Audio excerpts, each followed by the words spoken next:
Extraño a mi hermano, Elías. Lo extraño todo el tiempo. Aunque todos digan que es mejor así, que es necesario, que es por el bien de la familia y, más importante, por la tranquilidad de los vecinos, que por fin pueden dormir sin el peso de la sospecha. Las cosas malas comienzan, inevitablemente, cuando Elías está afuera. Las mascotas de los vecinos aparecen desaparecidas o heridas de forma cruel. En los parques de la ciudad, alguien pone objetos punzantes escondidos con malicia en los toboganes y areneros, apuntando a los niños más pequeños. En la escuela, los útiles de arte, lápices, tijeras, reglas, desaparecen de los estuches para luego aparecer clavados en los árboles del patio con una precisión inquietante, casi como un macabro mensaje codificado. Entonces, los adultos empiezan a murmurar en voz baja, a intercambiar miradas cargadas de juicio, a buscarnos, a preguntar. Y tarde o temprano, lo vuelven a internar en la clínica. Y aunque todos dicen que es lo correcto, yo lo odio. Odio cuando internan a Elías. Porque cuando él está adentro, bajo llave y supervisión, con paredes acolchadas y ventanas con rejas, yo tengo que portarme bien. Nadie entiende lo difícil que es eso. Nadie entiende la presión, el peso invisible que se instala sobre mis hombros. Los adultos, la familia, los maestros, los vecinos, todos me miran como si yo fuera la última esperanza, la prueba de que en esta familia todavía queda algo puro. Cada gesto, cada palabra, cada movimiento, todo lo observan con la lupa de la sospecha residual. En la clínica, la psicóloga me pregunta si lo extraño, y yo asiento con la cabeza, dejo que me abracen, dejo que me consuelen, y lloro exactamente las lágrimas que esperan. Aunque por dentro siento algo muy distinto a la tristeza, siento el peso de la actuación. Siento la sofocante necesidad de ser perfecto. La gente piensa que tener un hermano gemelo idéntico es como tener un reflejo viviente. Que uno es la sombra del otro. Que compartimos un vínculo especial, una telepatía silenciosa que nos une desde el vientre. Tal vez sea cierto. Tal vez Elías sea exactamente eso, mi sombra, el recipiente de toda la oscuridad que el mundo no permite que yo libere. O quizás yo sea la suya, la parte activa de un mismo impulso. Ya nadie podría decirlo con certeza. Solo vemos dos caras idénticas. Desde que éramos pequeños, la dinámica de la culpa se estableció como un juego de roles. Un jarrón de porcelana roto. Un gato arañado que huía del patio con un terror visible. Un vecino diciendo que alguien había entrado a su propiedad durante la noche, dejando un desorden inexplicable. Siempre había alguien que nos había visto a uno de los dos en la escena. Y cada vez que eso ocurría, los adultos nos llamaban, nos sentaban en la mesa del comedor, bajo esa luz amarilla y opresiva, y nos interrogaban. Yo decía que no sabía nada, mi rostro una máscara de inocencia y confusión. Elías también. Pero uno de los dos parecía más convincente. Yo había practicado. Uno lloraba al instante, se desesperaba, temblaba con solo la mención de la culpa, incapaz de controlar la angustia. El otro se quedaba quieto, frío, inexpresivo, con una calma que los adultos, equivocadamente, interpretaban como desafío o negación del crimen. Y por supuesto, todos sabemos cuál de los dos parecía el culpable en esos momentos, el que no podía gestionar el miedo. El que reaccionaba, el que no encajaba en el molde de niño normal. Cuando cumplimos 8 años, las cosas se volvieron más oscuras y mi dominio sobre la situación más absoluto. En el patio de la escuela, alguien encontró el conejo de la clase de biología con heridas graves, una escena que llenó de histeria a los maestros. La maestra gritó. Los nenes lloraron. Yo me quedé paralizado, interpretando el shock de un testigo inocente. Elías me miraba desde el otro lado del patio sin pestañear, sus ojos grandes y llenos de pánico. Cuando los adultos preguntaron quién había sido, todas las miradas se dirigieron, sin dudarlo, a él. El historial lo condenaba. pero yo sabía que él no lo había hecho. Porque en la noche anterior, yo lo vi todo. Vi cómo alguien se escapó por la ventana del cuarto que compartíamos, abriendo y cerrando el pestillo con una habilidad y rapidez que solo la práctica otorgaba. Vi cómo regresó más tarde, con las manos temblorosas por la adrenalina del acto. Pero cuando entraron los padres, alertados por mi llamado silencioso, él ya estaba tendido en su cama, respirando lenta y profundamente como un ángel. Yo era el único que sabía la verdad. Pero nadie, jamás, me creería si la decía, porque mi papel estaba demasiado bien escrito. La dinámica se estableció como una regla fundamental en mi vida. Cuando Elías estaba afuera, la presión se liberaba en actos de crueldad. El miedo se instalaba en el vecindario. Cuando Elías estaba adentro, confinado, todo se calmaba. La escuela volvía a ser tranquila, los vecinos dejaban sus pertenencias afuera sin miedo. Las miradas se relajaban y se volvían de lástima hacia nuestra familia. Y yo tenía que portarme bien. Muy bien. Perfectamente bien.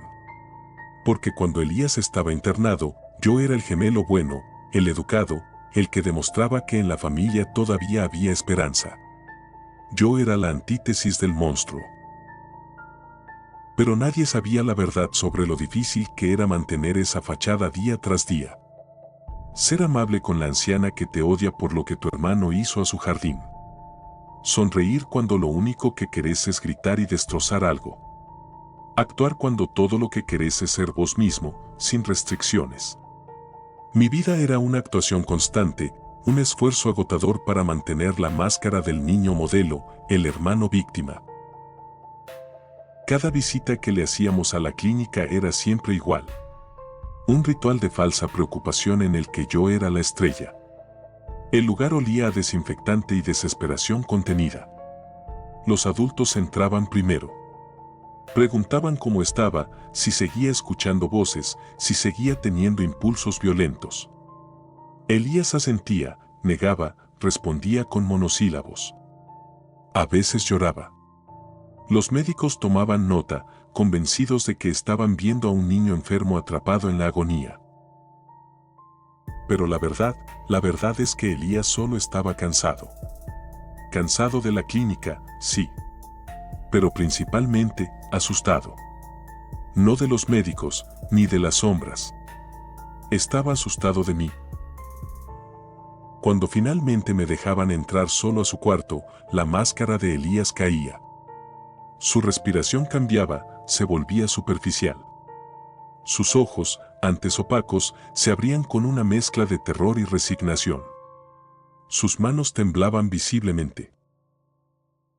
¿Qué querés? Me preguntaba siempre, apenas audible, como si temiera que las paredes lo escucharan. Yo me sentaba a su lado, mi cuerpo rebosante de falsa empatía, y le acomodaba el cabello con el mismo gesto cariñoso que él usaba para parecer frágil. Solo vine a verte, respondía, mi voz suave, llena de preocupación fraternal. Todos te extrañan. Los vecinos, los padres, hasta yo. Pero él sabía que no era verdad. Yo veía cómo, cada vez que decía esas palabras, se tensaba.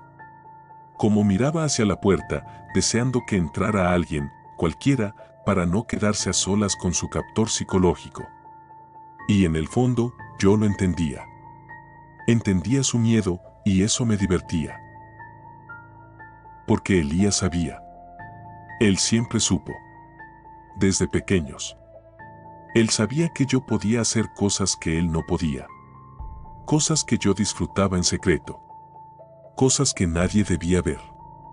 Y sabía que si hablaba, si decía una sola palabra, si intentaba contar la verdad, nadie le creería jamás. Yo había tejido una red de engaño y dulzura demasiado fuerte. Cuando yo me porto bien, realmente me porto bien. Soy un artista de la manipulación. Sé llorar en el momento exacto. Sé temblar cuando me conviene, fingiendo el trauma. Sé mostrar el miedo como si fuera real. Sé construir una máscara tan perfecta, tan impenetrable, que hasta los adultos más preparados y los psicólogos más expertos caen rendidos ante el pobre gemelo. Elías no podía competir con eso. Nunca pudo. Nunca podrá. Él era la emoción cruda, el pánico incontrolable. Yo, la manipulación fría, la calculadora. Las cosas cambiaron hace unos meses. En la visita semanal, los médicos anunciaron, con sonrisas satisfechas, que Elías estaba mejor. Mucho mejor. Tanto que en pocas semanas le darían el alta. Todos celebraron. Los padres se abrazaron, con lágrimas de alivio. Todos menos yo. Porque sabía exactamente lo que iba a pasar. Sabía que cuando él regresara, las cosas malas volverían con una fuerza redoblada. No porque él las hiciera, sino porque yo ya no podría seguir conteniéndome. Y cuando eso pasara, volverían a culparlo. Y volverían a internarlo. Y yo, otra vez, tendría que portarme bien. El ciclo era mi obra de arte y estaba por reiniciarse. Así que la noche antes de su alta, hice algo que era esencial para mi tranquilidad. Me escapé de mi cuarto y caminé en silencio hasta la clínica, sintiendo la adrenalina familiar. Entré por la ventana del fondo, la que los guardias, con pereza y exceso de confianza, siempre dejaban mal cerrada. Conozco el lugar mejor que nadie. Siento que es mi verdadero santuario. Abrí la puerta de su habitación sin hacer ruido. Elías estaba despierto, sentado en la cama, mirando hacia la pared, pero sus ojos se clavaron en mí al instante. ¿Qué haces acá?, susurró, con un hilo de voz lleno de desesperación. Me acerqué lentamente. Me senté a su lado. Le tomé las manos, que estaban heladas y húmedas. Mañana volvés a casa, Elías, le dije, mi voz dulce, mi rostro lleno de una felicidad que sonaba convincente. ¿No estás feliz de volver a nuestro cuarto? Sus labios temblaron. Sus ojos, llenos de terror, se llenaron de lágrimas que rodaron por su rostro. Por favor, no hagas nada. Esta vez no, me rogó, intentando zafarse de mi agarre. Lo abracé. Lo apreté fuerte contra mí, sintiendo la delgadez de sus huesos y el temblor incontrolable de su cuerpo. Yo no hago nada, Elías, le murmuré al oído, el aliento frío en su cuello. Nunca hice nada. Vos sabés quién lo hace. Es la sombra. Es la maldad que tenemos dentro, ¿no? La que tenés que sacar. Elías se apartó bruscamente, el pánico en sus ojos.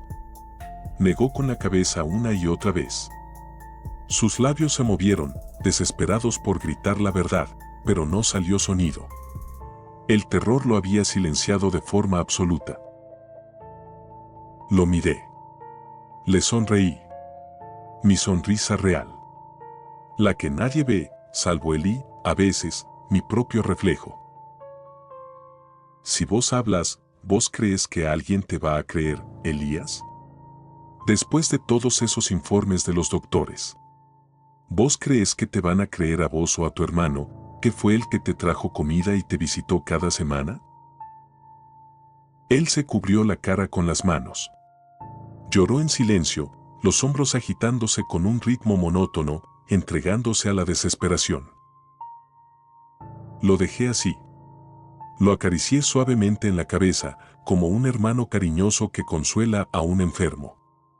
Y salí por la ventana antes de que llegara la enfermera de la ronda nocturna, el corazón latiéndome con la satisfacción del artista que acaba de cerrar su obra maestra. Al otro día, Elías volvió a casa. Todos lo abrazaron. Los padres dijeron que estaban orgullosos. Que esta vez sería diferente. Que esta vez sería el comienzo de algo mejor. Yo me acerqué. Lo abracé también, sintiendo su cuerpo rígido y su miedo. Me quedé a su lado todo el día, interpretando el papel del protector, el ángel que lo había esperado. Y esa noche, en el vecindario, el gato de la señora Salvatierra apareció mutilado y ensangrentado en su jardín. Los adultos comenzaron a murmurar inmediatamente. Elías comenzó a temblar. Yo sonreí, muy suavemente, en la oscuridad de nuestro cuarto compartido, donde nadie pudiera verme. Porque nadie sabe la verdad. Nadie sabe cuál de los dos gemelos es el monstruo que habita en esta casa. Pero yo sí. Y Elías también.